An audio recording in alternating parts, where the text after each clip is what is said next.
Hi guys, welcome back to another session. मैं आबा भनोट लेकर आई हूँ आपके लिए करंट अफेयर्स का एपिसोड नंबर 861। आज की तारीख है 6 दिसंबर 2020। हमारे दो चैनल्स हैं, पिनैकल और फ्रंटियर आईएएस, और अगर अभी तक आपने इन चैनल्स को सब्सक्राइब नहीं किया है तो सब्सक्राइब करना बिल्कुल ना भूलिएगा। साथ ही साथ इस बेल आइकन को जरूर दबाना है ताकि हमारी आने वाली हर वीडियो की नोटिफिकेशन आपको मिल सके। हमारी दो वेबसाइट्स हैं, sscjpinnacle.com और baljeetdhaka.com। इन दोनों को विजिट करना बिल्कुल ना भूलिएगा। ये सेशन हर रोज सुबह 4 बजे अवेलेबल हो जाता है और वीडियो के एंड में आपसे क्विज के क्वेश्चन पूछे जाते हैं जिनका आंसर आपको कमेंट सेक्शन में जरूर करना है। साथ ही साथ हमारे दोनों टेलीग्राम हैंडल्स फ्रंटियर आईएएस और एसएससीजीएल पिनेकल ऑनलाइन को ज्वाइन जरूर करना है for daily videos, PDF and monthly magazine. Start करेंगे प्रीवियस क्विज के साथ। आपका पहला क्वेश्चन था, किस द्रोणाचार्य अवॉर्डी को फिट इंडिया के राजदूत के रूप में नियुक्त किया गया है? तो इसका सही जवाब था कुलदीप कुमार हांडू। और आपका दूसरा क्वेश्चन था, रायमोना नेशनल पार्क किस उत्तर पूर्व राज्य का नया राष्ट्रीय उद्यान होगा? तो इसका सही जवाब था असम।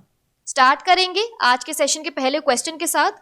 इंटेलिजेंस ब्यूरो के पूर्व प्रमुख दिनेश्वर शर्मा, जिनका हाल ही में निधन हो गया, वे किस केंद्र शासित प्रदेश के प्रशासक थे? तो इसका सही जवाब है option number C, Lakshadweep. Lakshadweep के प्रशासक दिनेश्वर शर्मा का निधन हो गया। वे इंटेलिजेंस ब्यूरो के पूर्व प्रमुख थे।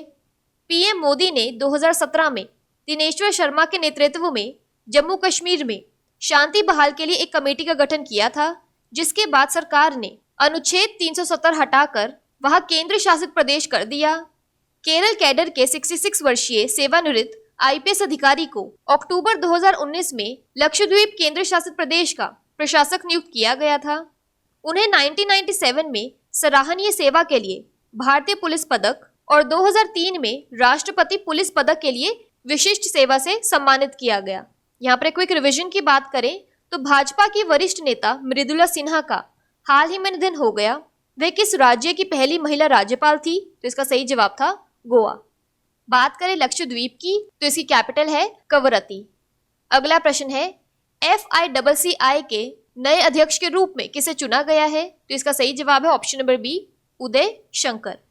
FICCI की 93वीं वार्षिक आम बैठक AGM के दौरान FICCI federation of Indian chambers and commerce and industry के नए अध्यक्ष के रूप में स्टार और डिज्नी इंडिया के चेयरमैन उदय शंकर को चुना गया। वे 31 दिसंबर 2020 से संगीता रेड्डी की जगह पदभार ग्रहण करेंगे। शंकर एशिया प्रशांत के लिए दी वॉल्ट डिज्नी कंपनी के अध्यक्ष और स्टार और डिज्नी इंडिया के अध्यक्ष हैं। वह FICCI जैसे राष्ट्रीय उद्योग कक्ष का नेतृत्व करने वाले भारत के पहले मीडिया और मनोरंजन कार्यकारी हैं, जो भारत का सबसे पुराना उद्योग निकाय है। अगला प्रश्न है, अंतर्राष्ट्रीय स्वयंसेवक दिवस कब मनाया जाता है? तो इसका सही जवाब है ऑप्शन नंबर बी, 5 दिसंबर।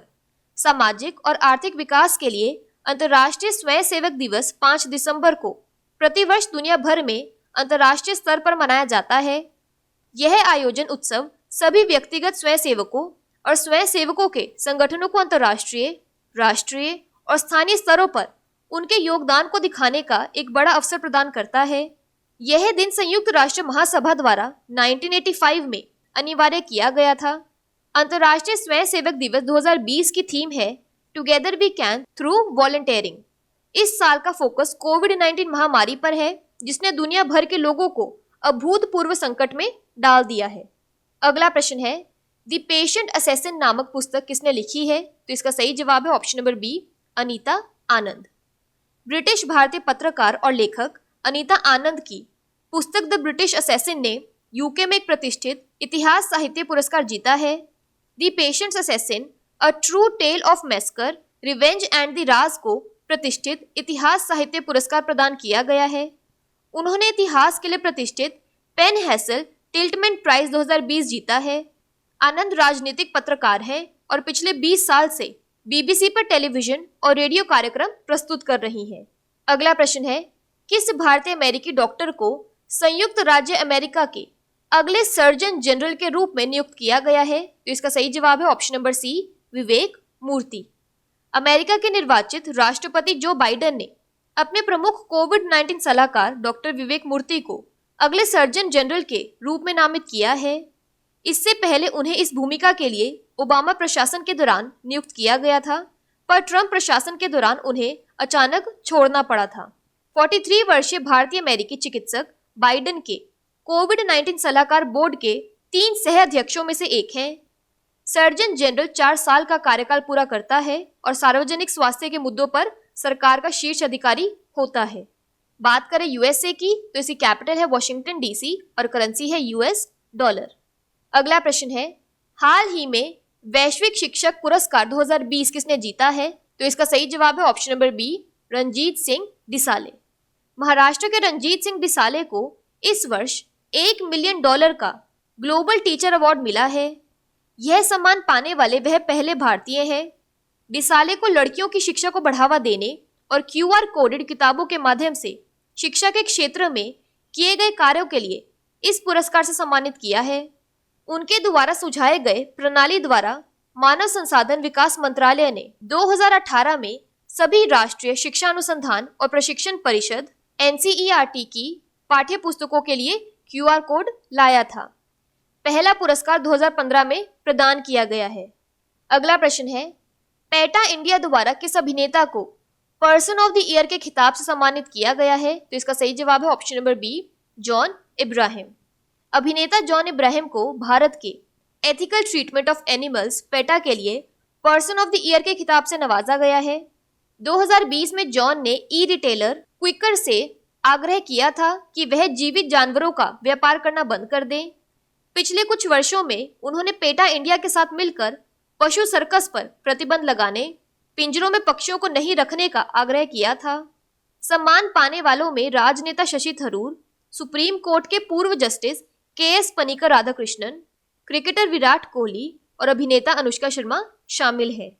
अगला प्रश्न है, AI and robotics technology park art park किस शहर में स्थापित किया गया है? तो इसका सही जवाब है option number A, Bengaluru. AI and robotics technology park art park भारतीय विज्ञान संस्थान IISc बेंगलुरु द्वारा स्थापित एक अद्वितीय नॉट फॉर प्रॉफिट फाउंडेशन है। आर्ट पार्क R&D और प्रौद्योगिकी नवाचारों को बढ़ावा देगा।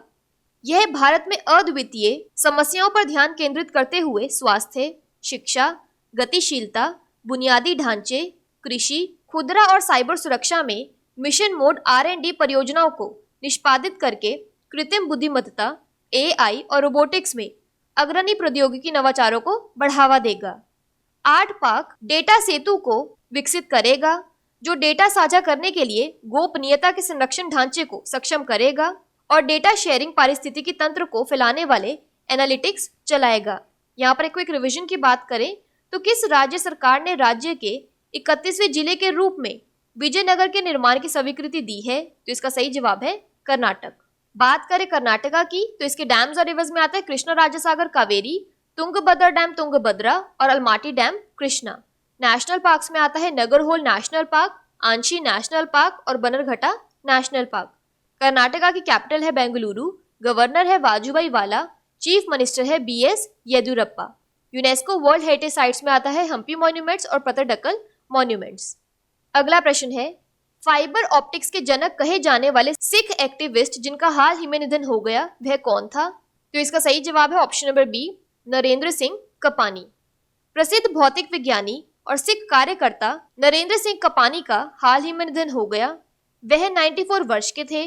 उन्हें लोकप्रिय रूप से फाइबर ऑप्टिक्स का जनक कहा जाता था और उनके नाम पर 100 से अधिक पेटेंट थे। वे 1954 में फाइबर ऑप्टिक्स के माध्यम से छवियों को प्रसारित करने वाले पहले व्यक्ति थे और उन्होंने हाई स्पीड इंटरनेट तकनीक की नींव रखी थी। उन्होंने न केवल फाइबर ऑप्टिक्स की स्थापना की बल्कि व्यवसाय के लिए अपने स्वयं के आविष्कार का भी इस्तेमाल किया। उन्होंने क्रमश 1960 और 1973 में प्रकाशिकी प्रौद्योगिकी निगमन और कैप्ट्रॉन निगमन की स्थापना की। अगला प्रश्न है, भारतीय नौसेना ने हाल ही में किसी देश के साथ एक पैसेज एक्सरसाइज पैसेक्स किया है? तो इसका सही जवाब है ऑप्शन नंबर बी, रूस। भारतीय नौसेना ने 4 से 5 दिसंबर 2020 तक पूर्वी हिंद महासागर क्षेत्र IOR में रूसी संघ नौसेना RUFN के साथ एक पैसेज एक्सरसाइज पैसेक्स किया है। अभ्यास में RUFN निर्देशित मिसाइल क्रूजर वरयाग, बड़े पनडुब्बी रोधी जहाज एडमिरल पेंतेलेयेव और मध्य महासागर टैंकर पेचेंगा की भागीदारी शामिल है। इस अभ्यास का उद्देश्य अंतर अनुकूलता को बढ़ाना, दोनों नौसेनाओं के बीच सर्वोत्तम प्रथाओं को समझना और उनमें सुधार करना है। पैसेक्स नियमित रूप से भारतीय नेवी के अनुकूल विदेशी नौसेना की इकाइयों के साथ आयोजित किया जाता है, जो एक दूसरे के बंदरगाहों पर एक यात्रा के दौरान किया जाता है। यहाँ पर एक क्विक रिवीजन की बात करें तो भारतीय नौसेना दिवस 4 दिसंबर को किस ऑपरेशन की शुरुआत की याद में मनाया जाता है? तो इसका सही जवाब था ऑपरेशन ट्राइडेंट। बात करें रशिया की तो इसकी कैपिटल है मॉस्को और करेंसी है रशियन रूबल। बात कर लेते हैं आज के सेशन के क्विक समरी की। तो लक्षद्वीप के एडमिनिस्ट्रेटर दिनेश्वर शर्मा का हाल ही में निधन हो गया। FICCI के न्यू प्रेसिडेंट बने हैं Uday Shankar. International volunteer day दिसंबर 5 को मनाया जाता है। The patient assassin book Anita Anand ने लिखी है। यूनाइटेड स्टेट्स के सर्जन जनरल बने हैं Vivek Murthy. Global teacher prize 2020 Ranjit Singh Disale को दिया गया है। पेटा इंडिया ने person of the year award John Ibrahim को दिया है। AIN robotics technology park art park Bengaluru में बनाया गया है। Father of fibre optics Narendra Singh Kapany का हाल ही में निधन हो गया। और इंडियन नेवी ने रशिया के साथ एक पैसेज एक्सरसाइज पैसेक्स किया है। बात कर लेते हैं आज के सेशन के क्विज फॉर द डे की। आपका पहला क्वेश्चन है, पेटा इंडिया द्वारा किस अभिनेता को पर्सन ऑफ द ईयर के खिताब से सम्मानित किया गया है? और आपका दूसरा क्वेश्चन है, FICCI के नए अध्यक्ष के रूप में किसे चुना गया है? और अगर अभी तक आपने हमारे चैनल को सब्सक्राइब नहीं किया है तो सब्सक्राइब करना बिल्कुल ना भूलिएगा। साथ ही साथ इस बेल आइकन को जरूर दबाना है ताकि हमारी आने वाली हर वीडियो की नोटिफिकेशन आपको मिल सके। हमारी दोनों वेबसाइट्स sscglpinacle.com और baljeetdhakar.com को विजिट करना बिल्कुल ना भूलिएगा। साथ ही साथ हमारे दोनों टेलीग्राम हैंडल्स को ज्वाइन जरूर करना है। Thank you so much.